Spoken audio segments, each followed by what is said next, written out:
Hello प्यारे साथियों, स्वागत है आप सभी लोगों का आपके अपने मैथ्स भाई विशाल भारती सर में।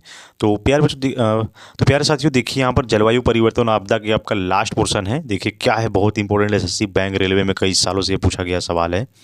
तो बहुत इंपॉर्टेंट, पूरा याद कर लीजिएगा, लिख लीजिएगा। चलिए देखिए क्या है कि भारत का जो एकमात्र सक्रिय ज्वालामुखी वो स्थित है, वो कहाँ पर स्थित है। बहुत इंपॉर्टेंट प्रश्न कई बार पूछे जा चुके हैं। याद रखिए, ये अंडमान के बैरन द्वीप में। कहाँ पर? अंडमान के बैरन द्वीप में। ठीक है, ये याद रखिएगा कि भारत का एकमात्र वो सक्रिय ज्वालामुखी है। ठीक। इसके बाद देखिए क्वेश्चन नंबर 2 कि यहाँ पर अक्टूबर 2024 में उड़ीसा और पश्चिम बंगाल किस चक्रवाती तूफान से वो प्रभावित रहे। अक्टूबर 2024 की बात हो रही है, क्योंकि अब देखिए आपका जितना भी जीके करंट अफेयर्स का सवाल है वो आपका 1 से 2-3 साल पुराना पूछ रहा है। ठीक है, तो याद रखिए अक्टूबर 2025 में उड़ीसा और पश्चिम बंगाल किस चक्रवाती तूफान से प्रभावित रहा। तो याद रखिएगा चक्रवात दाना से। किससे? चक्रवात दाना से। ये बिल्कुल मत भूलिएगा, बहुत इंपॉर्टेंट प्रश्न है। प्रश्न संख्या 3 देखिए। विकासशील देशों को जलवायु परिवर्तन अनुकूलन और शमन गतिविधियों में सहायता हेतु ग्रीन क्लाइमेट फंड की स्थापना कब की गई थी। जो विकासशील देश हैं, जो विकसित देश नहीं हैं, वो अपने जलवायु परिवर्तन को अनुकूल करने के लिए, शमन गतिविधियों में और ज़्यादा सहायता करने के लिए उन्होंने एक ग्रीन क्लाइमेट फंड की जो स्थापना की थी, वो सन बताना है। तो ये याद रखिएगा, ये सन था 2010 में, है ना। 2010 में ये ग्रीन क्लाइमेट फंड बना हुआ था। आपसे इस तरह से भी सवाल घुमाकर पूछ सकता है कि बताइए कि 2010 में जलवायु परिवर्तन को अनुकूल करने के लिए कौन सा यहाँ पर संगठन की स्थापना की गई थी। तो याद रखिएगा ये ग्रीन क्लाइमेट फंड है। ठीक, बहुत ही इंपॉर्टेंट प्रश्न है। प्रश्न संख्या 4 देखिए कि राष्ट्रीय सीमाओं से परे मौसम के आंकड़ों के आदान प्रदान की अनुमति देने के लिए वर्ष 1873 में अंतर्राष्ट्रीय मौसम विज्ञान संगठन की स्थापना किस सम्मेलन में की गई थी। यह भारत का एक राष्ट्रीय सीमाओं से परे जो मौसम के जो आंकड़ों का आदान प्रदान के यहाँ पर सहमति बनी थी, तो वो 1873 में एक अंतर्राष्ट्रीय मौसम विज्ञान संगठन की स्थापना किया गया था। तो वो उस सम्मेलन का नाम पूछा गया। तो याद रखिएगा यह है आपका वियना अंतर्राष्ट्रीय मौसम विज्ञान कांग्रेस में सन 1873 की बात हो रही है, उस टाइम की बात हो रही है। तो उस टाइम यहाँ पर अंतर्राष्ट्रीय मौसम विज्ञान का संगठन का स्थापना हुआ था, वो हुआ था वियना अंतर्राष्ट्रीय मौसम विज्ञान कांग्रेस में। बहुत इंपॉर्टेंट है, इसको भूलिएगा नहीं। ठीक है। प्रश्न संख्या देखिए 5वां क्या है आपका कि प्रकृति को मानव जनित नुकसान से बचाने के लिए कहाँ 21 अक्टूबर से 1 नवंबर 2025 तक जैव विविधता पर 16वें संयुक्त राष्ट्र सम्मेलन का आयोजन किया गया था।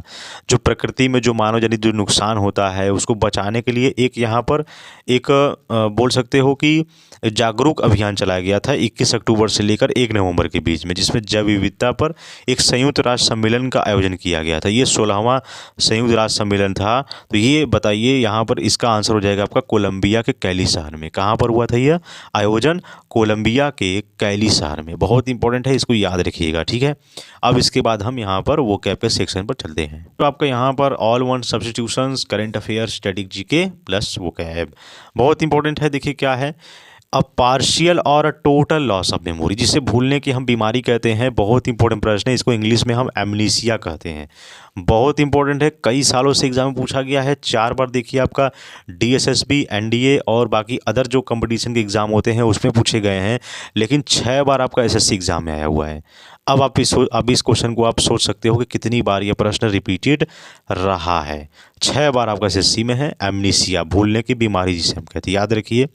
प्रश्न यहाँ दूसरा देखिए क्या है, एन ऑफिशियल पार्डन, है ना। ये देखिए बीच में स्लैश लगा हुआ है, तो इसका मतलब ये लाइन केवल आपसे पूछी जा सकती है या केवल ये वाली लाइन आपसे पूछी जा सकती है, दोनों नहीं पूछा जाएगा। तो इस वाले लाइन का भी मतलब वही है और इस वाली लाइन का भी मतलब वही है। क्या होता है? एन ऑफिशियल पार्डन, यानी कोई हम क्षमा मांगते हैं, राज क्षमा बोलते हैं, या the formal act of liberating someone, ये राज क्षमा भी इसका भी मतलब होता है। इसको हम इंग्लिश में एमनेस्टी बोलते हैं, AMNESTY, इसे हम राज क्षमा बोलते हैं। यह एक बार जैसे डीएसएसबी, एनडीए, बैंकिंग जैसे एग्जाम में पूछा गया है, लेकिन 4 बार आपका एसएससी एग्जाम में आया हुआ है। बहुत इंपॉर्टेंट प्रश्न, ये भी देख लीजिए। और इसका यह एमनेस्टी जो है वो एक नाउन होता है, ये भी याद रखिएगा। प्रश्न संख्या 3 देखिए कि not following any moral rules and not carrying about right wrong, बहुत इंपॉर्टेंट है। Not following any moral rules, होता है ना कि कोई ऐसा व्यक्ति होता है जो कोई भी मोरली रूल फॉलो नहीं करता है। जैसे मान लीजिए कि अगर अगर ट्रेन में अगर है जा रहा है कोई व्यक्ति, तो उसको धक्का मुक्की मार कर आप चढ़ रहे हो, है ना, बस में हो उसमें बेवजह का धक्का मुक्की कर रहे हो, है ना, तो ये सारा चीज़ें अनैतिक दिखाता है, ये एक अनैतिक होता है जिसे हम इंग्लिश में अमोरल बोलते हैं। क्या बोलते हैं? Amoral, AMORAL। अमोरल को यहाँ पर हम इसको हम एडजेक्टिव भी कहते हैं, ये एडजेक्टिव का ही एक रूप है। ये देखिए एक बार जो है वो आपका अलग अलग जो कंपटीशन के एग्ज़ाम होते हैं SSC को छोड़कर वह उसमें पूछा गया है, और 2 बार आपका SSC एग्ज़ाम में आया हुआ है, तो ये भी बहुत इंपॉर्टेंट है। ठीक, अब ध्यान दीजिए, अब हर बार जो है SSC क्या है, रिपीटेड क्वेश्चन आपका तो बहुत कम होता है, हमेशा सवाल को चेंज करता रहेगा। तो आपको डेली जो है वो एडिटोरियल हो गया, ये सब सिनोनिम्स सिंटोनिम्स आपको याद करने हैं। मैं उसका भी यहाँ पर लाऊंगा आपका वीडियो, तो उसमें आप देख लीजिएगा। ठीक है, यहाँ पर आगे देखिए क्या लिखा हुआ है, animal that can live both and land and in water. बहुत इंपॉर्टेंट साइंस की लैंग्वेज है ये। एनिमल दैट कैन यानी वो जानवर जो लैंड और वाटर दोनों पे रहता है, इसे हम उभयचर जंतु कहते हैं। देख लीजिए 4 बार आपका जो है SSC को छोड़कर जितने भी एग्जाम उसमें पूछे गए हैं, 8 बार आपका SSC एग्जाम में पूछा गया है। तो ये सवाल तो मोस्ट इंपॉर्टेंट है मेरे ख्याल से। किसी भी यहाँ पर एग्ज़ाम में, मतलब जितने भी इंग्लिश में जो भी एग्ज़ाम है, ये वन वर्ड सब्स्टिट्यूशन से सवाल यह ज़रूर आ सकता है। इसको हम इंग्लिश में एम्फीबियंस बोलते हैं, AMPHIBIANS। भले वन वर्ड अगर ना पूछे तो स्पेलिंग ज़रूर पूछता है, स्पेलिंग भी पूछता है। इसको जितना जल्दी हो सके याद कर लीजिए पहले एकदम ना। फिर उसके बाद देखिए आपका है 5वां, लास्ट है, a person who has had 1 और मोर लिम्स रिमूव्ड। जैसे होता है ना कि कोई व्यक्ति ऐसा है जो चल फिर नहीं सकता, एक पैर खराब है दूसरा भी खराब हो गया, तो हम इसे अपंग बोलते हैं। क्या बोलते हैं? अपंग बोलते हैं हिंदी में। इंग्लिश में हम इसको एम्प्यूटी बोलते हैं, AMPUTEE। तो एम्प्यूटी हम बोलते हैं, क्या कहते हैं? एम्प्यूटी। तो यह नाउन है, याद रखिएगा। ठीक, तो इतना देखिए है प्यारे बच्चों, आप इसको याद कर लीजिए पूरा, और कहीं पर कोई डाउट है तो आप कमेंट बॉक्स में कमेंट जरूर कर लीजिएगा, पूछ लीजिएगा, वहाँ पर रिप्लाई मैं आपको दे दूंगा। तो तैयारी करते रहिए, आपका एग्ज़ाम बहुत नज़दीक है। ठीक है, तो मिलेंगे आपसे साथियों नेक्स्ट वीडियो में। जय हिंद, जय भारत।